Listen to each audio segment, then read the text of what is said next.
Terima kasih pemirsa Sultan TV Anda masih bersama kami dalam bijak hari ini, masih dalam Semarak HUT Banten ke-22 tahun 2022. Saya masih ditemani Pak Uten Sutendi selaku budayawan kita ya. Kita masih akan bahas soal bagaimana kemudian reformasi birokrasi di 22 tahun Banten diterapkan sesuai dengan akar dan juga ciri khas serta karakteristik yang dimiliki oleh Provinsi Banten.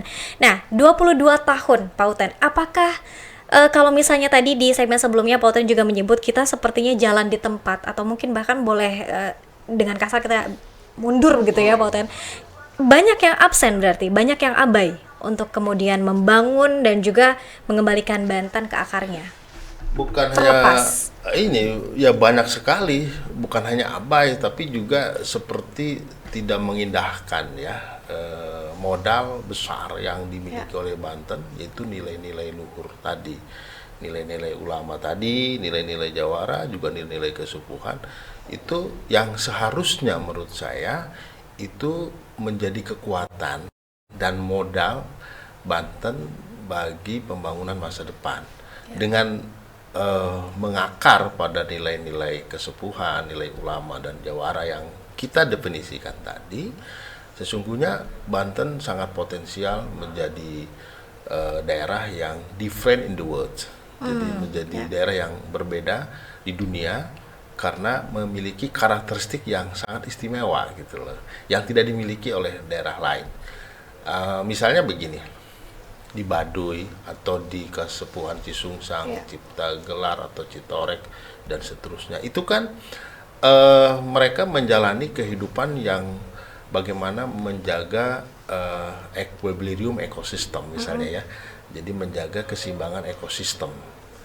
Sementara sekarang di Eropa, negara-negara di Eropa kan sedang berupaya itu bagaimana mengembalikan ekosistem. Kita sudah memiliki orang-orang yang hebat, memang kerjanya dari subuh sampai malam itu menjaga ekosistem itu gitu loh. Kenapa kita tidak merawatnya, kemudian tidak belajar?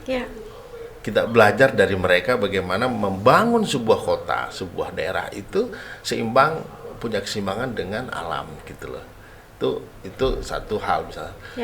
Nah, apa yang membuat kita itu malas belajar ke sana? Karena ini adalah pengaruh modernisasi, kepengaruh produk-produk sekolahan yang keduanya itu, baik modernisasi maupun sekolahan itu kan lebih banyak mengarah kepada penciptaan karakter manusia menjadi one dimensional man. Jadi menjadi orang menjadi satu dimensi gitu loh. Jadi seperti apa? Seperti robot gitu, sehingga dia tidak tahu sebetulnya di daerah kita itu punya banyak sekali modal, value yang bisa diangkat gitu untuk kesejahteraan banyak orang. Tapi kita sering melihatnya ke dunia luar gitu. Di kita ada minyak, ada batu bara, ada emas dan segala macam gitu, yang itu sebetulnya kekuatan. Dan ini catatan ya, di setiap ada adat ya, ada kesepuhan, ada adat istiadat yang kuat, pasti di situ ada kekayaan alam, pasti. Coba Anda bayangkan, di Baduy itu sangat kuat sekali adat, karena di Baduy itu di bawahnya ada minyak. Di Citorek, di Cisungsang, di Cipta Gelar itu adatnya kuat, karena di bawahnya ada emas. Di Papua itu hampir seluruh daratan Papua itu diisi oleh masyarakat yang kuat adatnya, karena Papua di dalamnya ada emas. Di NTB ada namanya suku Sasak ya, sangat kuat karena di dalamnya juga ada emas, ada minyak dan seterusnya. Nah, ini yang harus dipahami. Kenapa misalnya di Banten tuh ada 500 lebih kasepuhan yang masih menjaga nilai-nilai adat secara konsisten. Berarti di bawahnya itu ada kekayaan alam yang luar biasa. Nah, ini yang harus menurut saya menjadi agenda masa depan, bahwa kita juga harus melestarikan itu, karena memang itu mereka ikut menjaga kekayaan alam kita gitu. Ya, dan mungkin satu, jangan-jangan pemerintahnya juga ini tidak tahu bahwa kesepuhan di Provinsi Banten tadi ada 500 lebih. Masyarakatnya juga belum terinformasikan dan sosialisasikan dengan baik, begitu Pak Uten. Nah, misalnya saja tadi Pak Uten menyebut Baduy yang kemudian sangat luar biasa dan dia punya seba Baduy, namun apa sih Pak Uten yang kemudian kita dapatkan dan juga orang Baduy dapatkan ketika misalnya dia melakukan seba, bertemu dengan pemerintah? Ya, menurut saya sih sudah banyak salah kaprah ya. Misalnya dari seba aja. Seba itu adalah sebuah peristiwa sakral sebetulnya ya, ritual yang dilakukan oleh orang Baduy setiap tahun sekali setelah panen, yang pesannya adalah bukan hanya sekedar memberikan oleh-oleh hasil panen ya kepada para pejabat yang dia sebut Abah Gede sebagai ucapan terima kasih yang telah bersedia memelihara masyarakat atau mengatur kehidupan ini. Tetapi juga pesan yang paling luhur adalah agar pemerintah dalam menjalankan tugas-tugas kepemerintahannya itu jangan sampai merusak alam. Kan itu pesan luhurnya. Tetapi pesan-pesan ini itu tidak diekspos. Yang diekspos kan dimensi fisiknya, yang terlihatnya itu unsur pariwisatanya. Menurut saya ini salah kaprah, sehingga terakhir saya melihat seba itu sudah tidak ada value-nya karena nilai-nilai sakralnya malah tersembunyi gitu loh. Yang dikedepankan itu ramainya gitu loh. Padahal seba itu bukan hanya untuk Banten, tapi untuk seluruh dunia. Pesan moralnya bahwa kami berterima kasih kepada pemerintah telah menjalankan tugas keperintah, tapi tolong jaga alam ini gitu loh. Jadi bawa-bawaan hasil bumi itu sebagai simbol saja. Ini loh berkat kami menjaga alam, memelihara pohon, tanpa Anda bantu apa-apa dengan APBD atau APBN, kami bisa memelihara alam dan menghasilkan. Dan kalau masyarakat di luar juga bisa begitu dengan budaya menanam gitu, maka mereka juga akan menghasilkan.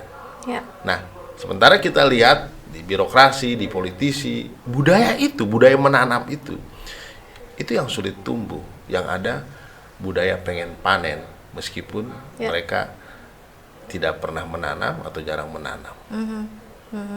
Baik. Wow, wow, Pak Uten.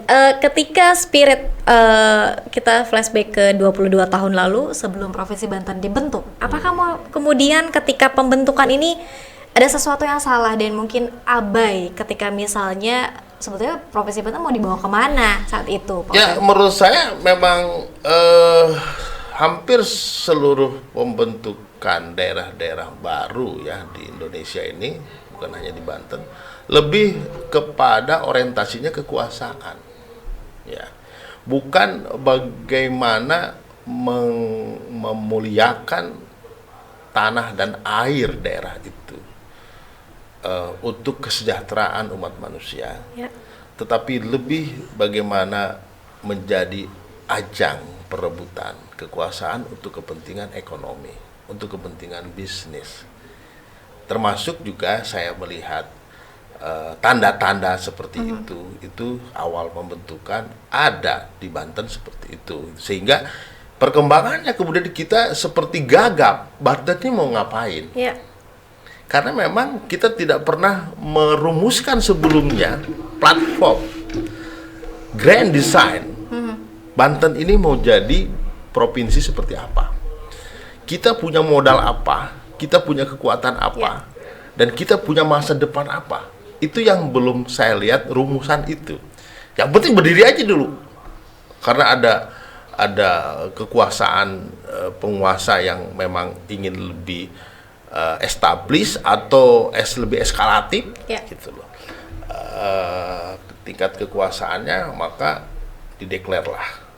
Akhirnya setelah itu kan kita sibuk dengan mengisi posisi-posisi, sibuk memperebutkan kursi-kursi, bukan sibuk bagaimana kita menanam sebanyak mungkin kebaikan, kebenaran, dan value-value yang harus kita bangun untuk masa depan.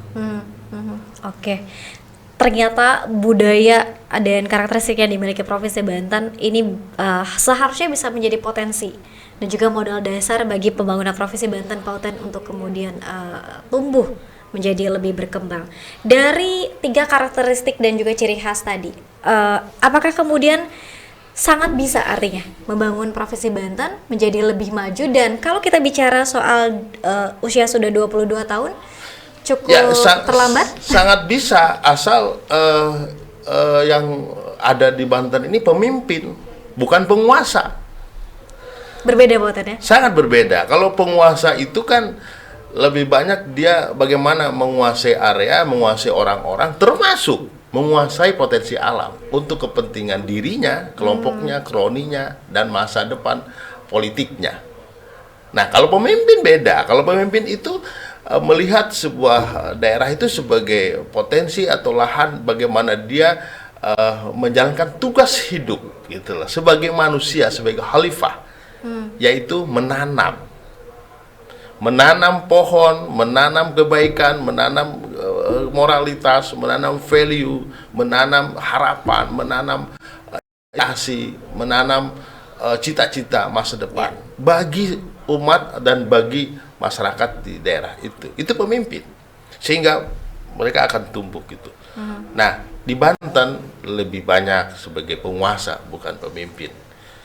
Saya lihat dari awal berdirinya lebih banyak unsur kekuasaan daripada unsur kepemimpinan yang menonjol di dalam birokrasi kita, terutama juga di para politisi kita ya gitu. Nah, menurut saya belum terlambat betul untuk merubah mindset itu ya. Jadi kita harus berubah mindset, merubah paradigma pembangunan Banten itu. Bagaimana kita bisa memilih dan memiliki pemimpin, bukan penguasa. Itu agenda terbesar menurut saya. Kalau polanya masih masyarakat ini terpukau oleh figur-figur yang lebih banyak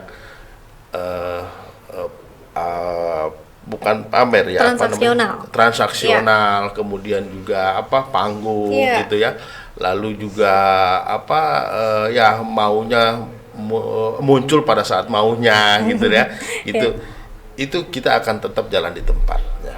Jadi ke depan menurut saya kita harus cari mereka yang betul-betul menjadi pemimpin di Banten ini, sehingga modal-modal besar yang kita miliki itu, nilai-nilai luhur, kemudian juga sumber daya alam, itu betul-betul bukan hanya nantinya itu modal kesejahteraan masyarakat Banten, tetapi juga bisa bisa dikontribusikan untuk kepentingan kehidupan manusia yang lain gitu di daerah lain, seperti zaman dulu Banten berjaya, di mana Banten menjadi sebuah barometer bagi Nusantara, juga menjadi pusat inspirasi dan keilmuan bagi masyarakat dunia, kira-kira gitu. Baik keilmuan dan juga tadi pusat perdagangan, karena tadi ada pusat keilmuan yang luar biasa di Banten, kemudian juga pusat perdagangannya tadi mengikuti kata Pautan. Pautan, kita masih ada satu segmen terakhir. Kita nanti akan coba melihat beberapa pertanyaan pemirsa yang sudah ikut serta di streaming Sultan TV. Tetap bersama kami pemirsa dalam Bincang Hari Ini.